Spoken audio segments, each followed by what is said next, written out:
Hi everyone, welcome to Monday Positivity. And in today's episode, I'm thrilled to welcome a dynamic guest who has navigated three distinct careers with grace and resilience. She was the first guest on the show, and this is, I believe, her third time on this show. And today she's going to talk about, career struggles faced by highly sensitive people and from law to coaching to entrepreneurship, her journey showcases the power of aligning one's career with personal traits, with personal values, especially for highly sensitive individuals. She shares her experiences, her insights, and advice on harnessing heightened perception, managing internal conflicts, and finding fulfilling professional paths. So, without further ado, let's get started. And if you want to connect with her, I will put all the links to her socials and her website in the description box. So let's get started with today's episode. Yeah, let's talk about labels. Yes. So labels are a good thing. But they're also a very bad thing. They can be both. Like labels is what helps people put things in categories. If things weren't in categories, we would be lost because every day, every morning, we'd have to start all over again. Right. And there would be no progress. Also, like thanks to labels, we can speak a common language. Like we can talk about a group of things, and it's very good for communication. But when we put label on ourselves, it can be a great thing because we can understand ourselves better. We can Right. feel validated.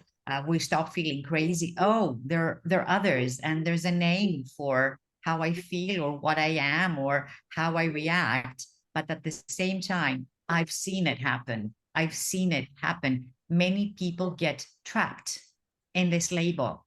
And instead of working on how to improve their lives and feel better and find ways, yeah, to feel better, they just say, oh, I'm that. Oh, I'm that. So Right. it's kind of an easy way out. And unfortunately, I've seen it happen so many times. I could give you numerous examples. Right. And I have even seen, some people use it as an excuse for, like, I'm sensitive. So, I will not talk about these things, even if they know that, talking about it will help them in their personal development or something. But yes, I totally agree with that.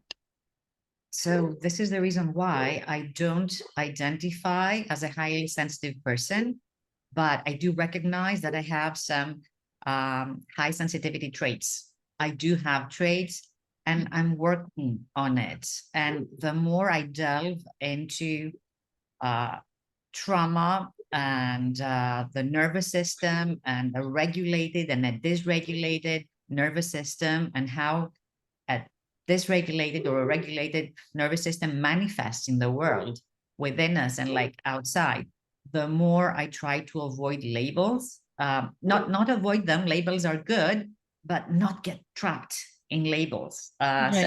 Instead definitely. of saying, highly sensitive, let's say like people with heightened awareness, And right? I think it's more inclusive. It's more Right. inclusive. Um, so yes, heightened awareness in the workplace. It's it's a game changer once you know you have this heightened awareness. If you're aware of it, so it's like thank you so much for again, Carol. You raise awareness on so many issues, and you invite like amazing people in your podcast. So heightened awareness in the workplace is like a double, like it's like a sword that cuts both ways. It can be an incredible asset when you leverage it in the right way, but at the same time, it can make your life very, very difficult in the workplace. Right. And I think you have also changed uh, 3, 4 careers so far, right? Uh, So what yes, role did it play? I know it sounds. I know when I even when I think about it and when I hear you say it, you've changed 3, 4 careers. Actually, I'm on my like third career. Hopefully, it feels like I won't be changing anymore. I feel I'm at the right place. But my first career was a teacher. Um, and then I switched, like went back to school, became a lawyer in the Athens Bar Association. And now I'm a life coach, hypnotherapist, and a Reiki master. But being a teacher really took a toll on me. I mean, why? Because of my empathy. I was a very good teacher. It's now like I'm tooting my own horn, but I was so attentive to my students' needs, and I wanted them to feel good. I wanted, like, their well-being was so important to me, um, that it was at the expense of my own well-being. I gave them so much for 12 years, that I felt there was nothing left for me. And the reason I left the profession was that I had no more to give. Like, I had no more energy to give, because this can happen with people like with this heightened awareness. We perceive what the person needs. And I don't know about others, but I felt compelled to cater to their needs, feeling very, very, very tired, like empty at the end of the day. Mhm. Right. Uh, And then when I became a lawyer, because I thought to myself, I don't want to care for people anymore, because teaching is caring. I don't know how many people realizing it. It's not just about knowledge. It's a combination of conveying knowledge, relaying knowledge, but caring at the same time. So I said, I don't know. I don't want to care. I want like a cutthroat job. I don't want to think about feelings. I want facts and logic. And I became a lawyer. But that was not for me either. I was a very good lawyer, again, tooting my own horn, very meticulous with detail, very, very meticulous. I could see things other people couldn't. I could read between the lines. But at the same time, being a lawyer often at time can go against one's core values. So I could not get rid of the caring, and I could not get rid of the sense of justice. And especially because I could perceive so much, there was a lot of internal conflict, especially when I worked for law firms. And I decided to start my own practice. But again, the stress made me sick, physically sick. Right. And yes, Okay. So let's also talk about, internal conflicts. Like you said, you could read between the lines. Uh, yes, so you could, yes, perceive more than, you also mentioned that you could perceive more than the client could, a client would share yeah, with you. So yes. how did you, how did it influence your decision making, and what will be your advice for, somebody who Uh, is in the same situation? well, first of all, like my number one advice for people who are either highly sensitive or empaths or people with heightened awareness, the number one thing we have to do in our lives is self-care, because self-care leads to a regulated nervous system, and a regulated nervous system gives you more capacity for clear thinking. So um, that's why I always talk about, like now as a life coach, I talk about like a self-care routine with my clients, telling them that their sensitivity or their heightened awareness, empathy is a gift, but with this gift comes a great responsibility of them to take care of themselves, to be Right. able to use this gift wisely. So this applies to everything: self-care for a regulated nervous system. And then, if, as I said, with the capacity that you can get from this self-care, you can self-reflect without feeling so much overwhelmed. So there has to be a lot of self-reflection, and we also have to be mindful of our perceptions, mindful of our thoughts, mindful of the other person. So when I realized, and this is my advice, when I realized more, when I perceived more than the client was willing to reveal, I would set boundaries. Like I would ask questions, but I would also talk about my expectations from them and how I can better help them. Do you know what I mean? Like setting Right. boundaries. I can do these things for you, but you have to do these things. Mhm. It's not for me, it's for you, so that I can serve you better.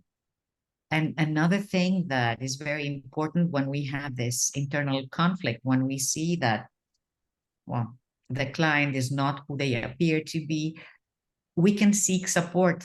Like we all need a mentor.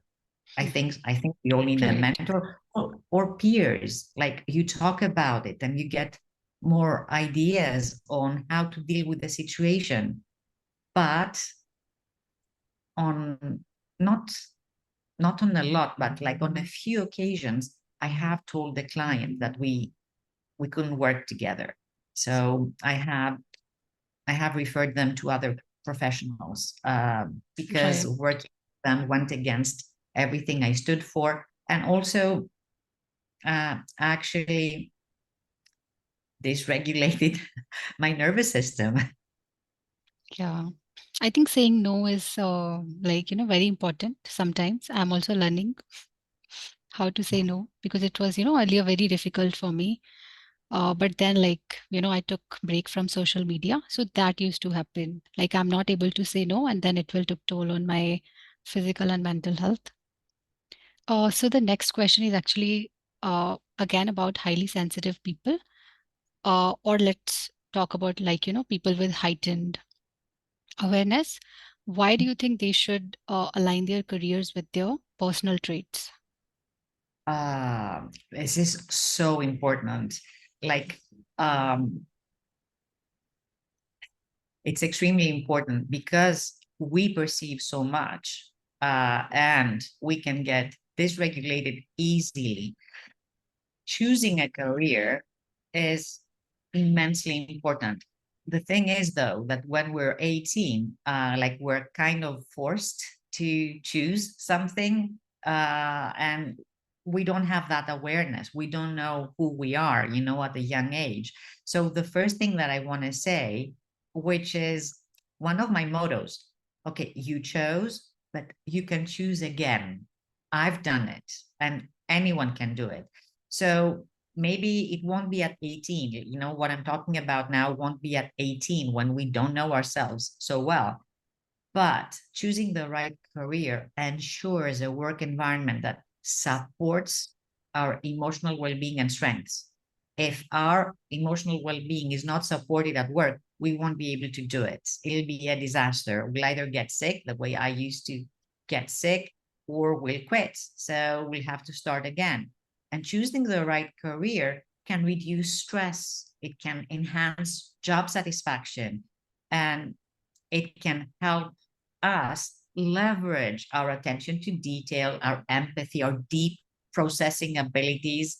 So before we choose a career, or before we choose a second or a third career, like the Yeah. more we learn ourselves, like with more self-awareness, we can do a lot more things. So my advice would be, like, the first step is a self-assessment. Like you have to know who you are. You have to identify your strengths. You have to identify your triggers. You have to know your preferences. Growing up, we're so influenced by our family's expectations or by societal expectations. So we don't think about us, as I said, our strengths, our preferences, our triggers. We just try to satisfy or, yeah, live by those expectations. So once you have done your self-assessment, you're much more likely to succeed in choosing something that's like a profession that's good for you. Mm. But even if, like, you don't get it right, the first time, again, you can choose again.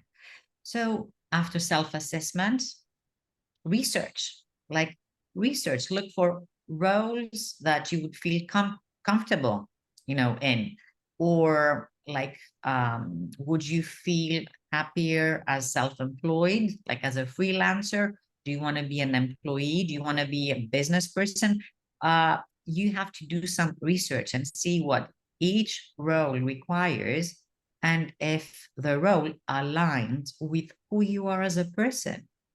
Uh, but some things that most people with heightened awareness need is flexibility. Like, we need to make sure that when we need self-care, when we need to take care of ourselves, we will be able to do it. So whatever we choose should offer some room for flexibility, because we have, as I said, we have more needs. It's a gift, but we have to work for it. So it stays a gift and it's not a liability. And we could ask questions, like meet with people who do different professions. We could network with other people like us with heightened awareness and see Right. how they feel. There are all these things that we can do before choosing a career or before choosing a role. This will definitely help in my experience. Right. Yeah, I love that because I also have, changed 3 careers so far. I don't know what will be Okay. the next. Please, could you share some, I don't know, some parts of your experience changing careers, or what prompted you to change your career? I mean, like, just like you, I was also a teacher, right? I loved programming because, it was all about problem solving. So I loved, applying the logic and all that. But in corporate sector, they have deadlines, right? So if they want the work done today, it has to be done today. And then when I was teaching also, again, like you said, students' needs and all of that. And sometimes I had to talk to their parents also. And if, let's say, I need self-care today, I was not able to, like talk to the manager. And one major incident where I actually felt like, I wanted to be there for my family. And I talked to, the boss, and she said that, and I got emotional, and she said that I was trying to, manipulate her. And the kind of words she used, it sort of broke me. And I left the job, and then, it led to identity crisis, like, who am I without, teaching and all that. Then I started, technical content writing, but again, I felt like it was the same thing over like every day.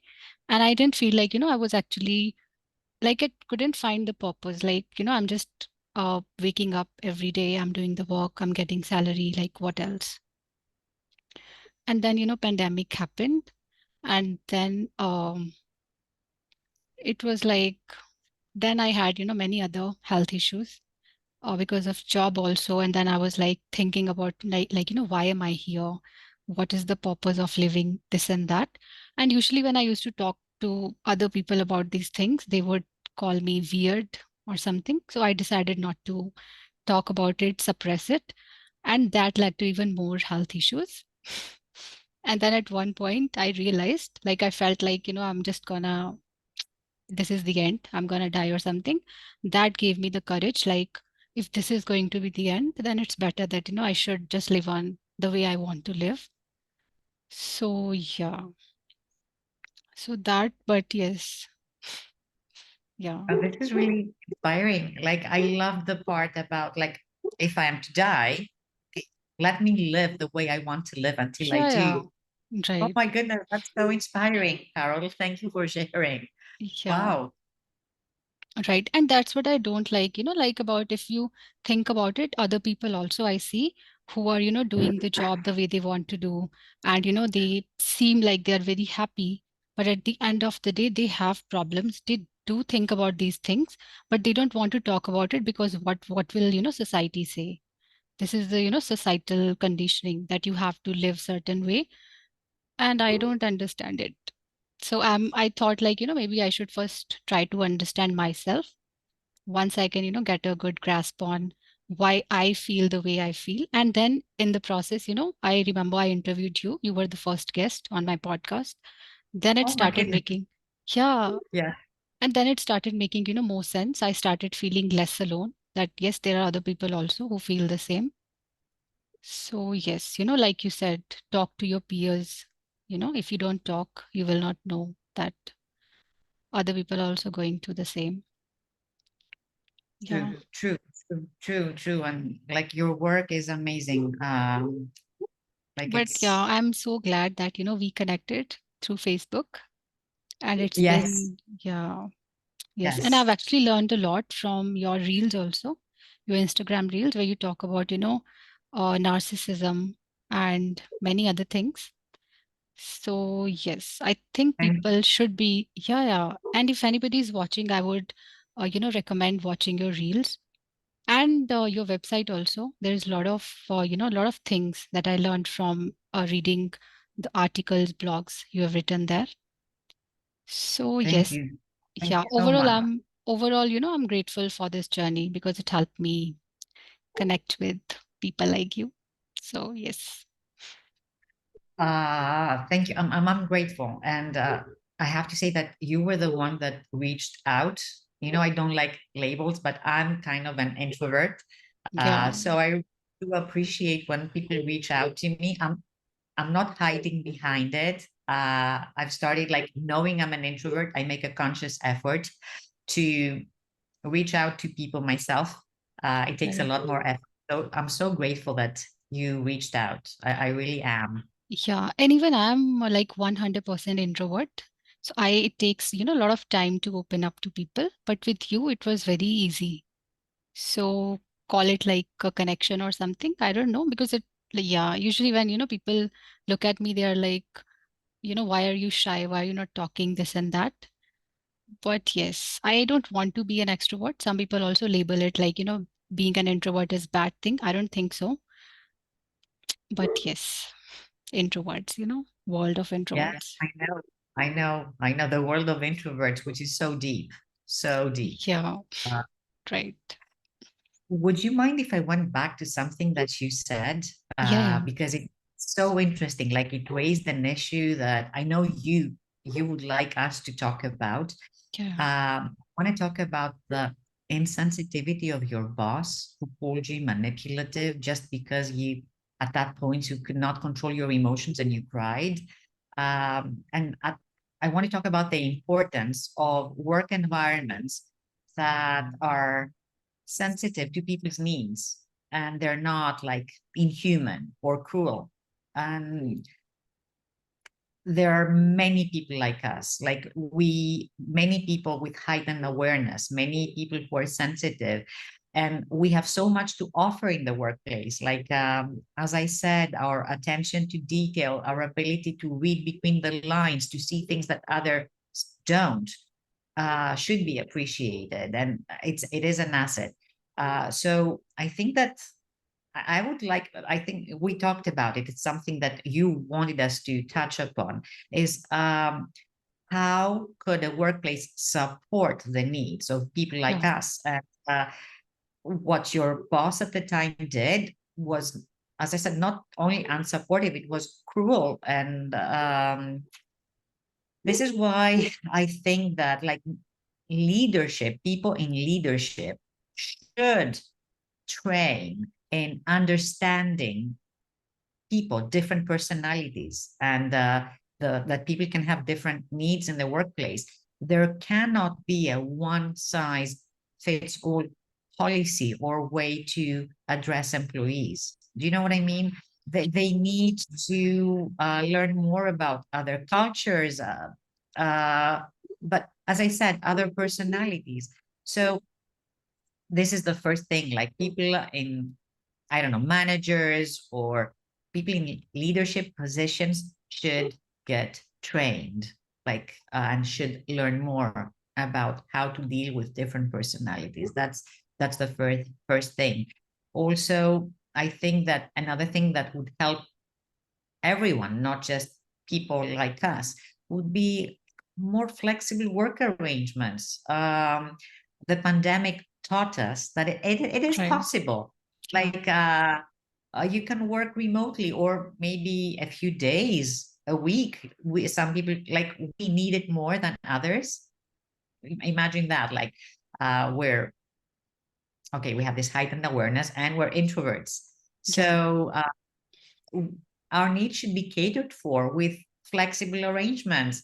And I think another thing that could be done is that companies should promote the emotional wellness of their employees. Like, they have so much to gain from it.